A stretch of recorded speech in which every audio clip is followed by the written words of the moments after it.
จ้า ทำให้มาแต่ đó à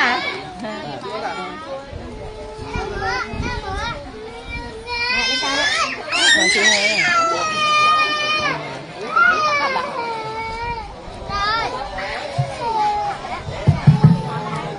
ហើយនៅពេលនេះទីស្អាតការស្លាក៏បានបញ្ចប់ដូច្នេះខ្ញុំបានក៏សូមគោរពអញ្ជើញដល់ចៅការទាំងពីរបាទកូនប្រុសកូនស្រីនិងស្រីស្នំចេញមកយើងប្រារព្ធពិធីឡើងផ្ទះសម្ពាក់មេបាក្នុងពេលនេះតែម្ដងបាទហើយសូមកូនប្រុសកូនស្រីចេញមកប៉ុណ្ណាបាទហើយស្រីស្នំក៏ចេញមកតែម្ដងដែរបាទ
son mà đại phục này cồn pro mà đại phục này cồn sấy rồi nhiệt này cồn pro cồn sấy có son chơi một nòng bạc đang bây giờ vào lúc thi làm test sắm bẹt mê bá cho đây đèn đòn bạc